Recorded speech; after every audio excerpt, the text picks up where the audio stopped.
ગઈ તારીખ 12 ઓગસ્ટે તલાલાના ચિત્રોડ ખાતે જે મારામારીનો બનાવ બનેલો એ બાબતે અમને ફરિયાદ મળેલી.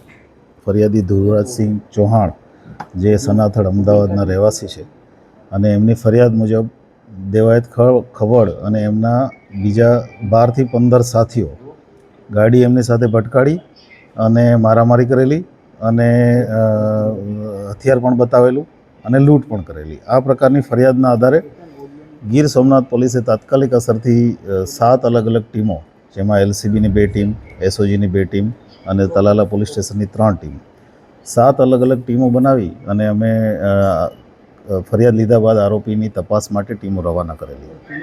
શરૂઆતમાં ટેકનિકલ એનાલિસિસ કરતાં સાસણની આજુબાજુ એમનું સતત અમને લોકેશન મળતા હતા, કેમ કે આરોપીઓ જે છે એ મોબાઈલ ફોન ફેંકીને જતા રહ્યા હતા.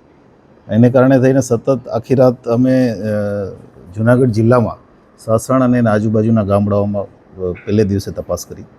ત્યારબાદ અમે એમના પોતપોતાના જે ડાઉટફુલ લોકો હતા એના લિસ્ટ બનાવી, અગાઉના ગુનાઓમાં સામેલ હોય, એમના સોશિયલ મીડિયા કોન્ટેક્ટ હોય, એમના સીડીઆર એનાલિસિસ, એના આધારે લિસ્ટ બનાવીને જે ડાઉટફુલ લોકો હતા એમના તમામના ઘરે તપાસ ચાલુ કરેલી. એમના જેટલા પણ એડ્રેસ મળેલા એ તમામ એડ્રેસ ઉપર પોલીસ જઈ પૂછપરછ, નિવેદનો અને અન્ય કામગીરી ચાલુ કરેલી. જેના આધારે ગઈકાલે રાત્રે એક સ્પેસિફિક બાતમી હતી કે આ દેવાયત ખવડ અને એના સાથીઓ, અમુક સાથીઓ, બધા નહીં, જે એમના ગામ વતન દુધઈ આવવાના છે. એના આધારે પોલીસની ટીમ ત્યાં વોચમાં જ હતી. ત્યાંથી આજે વહેલી સવારે દેવાયત ખવડને એને અરેસ્ટ કરેલા છે અને એ સિવાય બીજા 3 માણસો જે છે એ જુનાગઢ જિલ્લાના ગાદોઈ ખાતેથી અરેસ્ટ કરેલા છે. આવી રીતે ટોટલ 7 આમાં આરોપીઓ જે છે અત્યારે સુધીમાં અમે અરેસ્ટ કર્યા છે. આ આરોપીઓ જે છે એમાંથી એક ફરિયાદમાં અમને નામ છે દેવાયત ખવડનું. બાકીના જે તમામ આરોપીઓ છે એની અમે આઈડેન્ટિફિકેશન પરેડ કરવાના છીએ અને આગળની લીગલ કાર્યવાહી ચાલુ કરવાના છે. આ અમારી પાસે જે ફરિયાદ આવી છે એમાં એક વ્યક્તિ ઇજાગ્રસ્ત છે અને એમની સારવાર જુનાગઢ ખાતે ચાલુ હતી. મુખ્ય કારણ જે છે એ સનાથડ ખાતે ડાયરા માટે થઈને બુકિંગ કરાવેલું અને એમાં જે કલાકાર છે એ લેટ પહોંચેલા, એના કારણે થઈ અને માથાકૂટ થયેલી. ત્યાં અમદાવાદ રૂરલમાં સામે ફરિયાદો પણ દાખલ થઈ છે અને એ બાબતે સોશિયલ મીડિયામાં વારંવાર આ જે ફરિયાદી છે એ વારંવાર રીલ મૂકતા હતા અને એને કારણે થઈને બંને બાજુથી સોશિયલ મીડિયામાં અમુક પ્રકારના આક્ષેપ પ્રત્યે આક્ષેપ ચાલતા હતા. એમાંથી ઉશ્કેરાઈ અને કેમ કે આ ફરિયાદીએ પોતાનું સ્ટેટસ મૂક્યું હતું સોશિયલ મીડિયામાં કે અમે અત્યારે સાસણમાં છીએ, એટલે એના આધારે ફરિયાદીનું પગેરું લઈ અને અહીંયા સુધી પોતાના સાથીદારોને ભેગા કરી વાહનો લઈ અને આવીને આ ક્રાઇમ કરેલો છે. હજી ઇન્ટ્રોગેશન ઇન્વેસ્ટિગેશનનો વિષય છે. અમને જે વિગતો મળી છે અમે 7 આરોપી અત્યારે અરેસ્ટ કર્યા છે.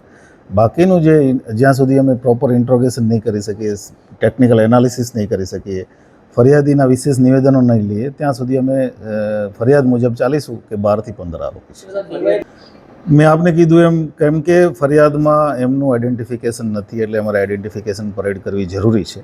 જેને કારણે થઈ અને એમની જે કંઈ પણ વિગત છે એ અમે આફ્ટર આઈડેન્ટિફિકેશન પરેડ આપને આપી શકીએ છીએ. આજે સવારે જ આરોપીઓને ત્યાંથી સુરેન્દ્રનગરથી અરેસ્ટ કરી રાઉન્ડ અપ કરીને લાવ્યા છીએ. અત્યારે હજી ઓફિશિયલી અરેસ્ટ કરવાના અમારે બાકી છે. રાઉન્ડ અપ અને પૂછપરછ ચાલે છે. જ્યારે ડિટેલમાં જશું ત્યારે જ ખબર પડશે કે આમાં બીજા શું હથિયારોનો ઉપયોગ થયો છે, કેવી રીતે થયો છે, શું આગળનું ક્રાઇમની પેટર્ન છે. આપને ખ્યાલ જ છે, આપને એફઆઈઆરની કોપી મળી ગઈ છે, પણ તેમ છતાંય આપને કહી દઉં, બીએનએસની કલમ 109, 311, 118, 1, 2, 191, 1, 2 અને 3 અને 190 એવી અનેક પ્રકારની અને આર્મ્સ એક્ટની કલમો લગાવેલી છે. કેમ કે જે દેવાયત ખવડ છે એનું નામ છે એફઆઈઆરમાં અને એનું હિસ્ટ્રી અમારી પાસે છે, તો એની વિરુદ્ધમાં અત્યાર સુધીમાં 5 ગુના નોંધાયેલા છે. જેમાં એક એટેમ્પ્ટ ટુ મર્ડરનો રાજકોટમાં છે, એક જે ગુનો છે સનાથડ ખાતે જે ચીટિંગનો ગુનો છે અને એ સિવાય આર્મ્સ એક્ટના ગુના છે. મેં આપને કીધું એમ અમારી પાસે ટેકનિકલ ટીમ અને એનું એનાલિસિસ સાથે સાથે બાતમીદારોનું નેટવર્ક અને જ્યાં અમે ઇન્વેસ્ટિગેશન ઇન્ટ્રોગેશન માટે ગયા ત્યાંથી જે ક્લૂ મળ્યા એ ક્લૂના આધારે પ્લસ અમને વાહનો મળ્યા, વાહનોના માલિકોના આધારે અમે આરોપી સુધી નજીક પહોંચી અને આજે એને અરેસ્ટ કર્યા છે. જે વાહનો અમને મળી આવ્યા છે એ બંને વાહનો અન્ય જિલ્લાના છે. એક અમરેલીનું પાસિંગ છે અને એક બીજું છે રાજકોટનું છે. એનું પાસિંગ બનાસકાંઠા થરાદનું છે. આ વાહનોની ડિટેલ કાઢતા અમને વાહનોના માલિકોની ઇન્ટ્રોગેશન કરવાનો મોકો મળ્યો અને ત્યાર પછી અમે એમાં આગળ વધી શક્યા. આ બંને વાહનો 15-20 દિવસ પહેલેથી જે તે વ્યક્તિઓ દ્વારા એમના સાથીદારો આરોપીઓ દ્વારા લેવામાં આવ્યા હતા અને ત્યાર પછી આ ક્રાઇમમાં ઉપયોગ થયો છે. પોલીસ માટે આપને ખ્યાલ જ છે કે અમે આ કેસ 3-4 દિવસ પહેલાંનો બનાવ છે અને આજે લગભગ મોટાભાગના આરોપીઓ પકડાઈ ગયા છે. આ સિવાય પણ આ જિલ્લામાં જેટલા પણ અમે 5 ગુજસીટો કરી છે એક પણ આરોપી બાકી નથી પકડવાનો. અમે જેટલા શરીર સંબંધી નાના પણ બનાવો બને છે એમાં બહુ મજબૂતાઈથી અને ગીર સોમનાથ જિલ્લા પોલીસ કડકાઈથી કામગીરી કરી અને તમામ આરોપીઓ અમે પકડી લીધા છે.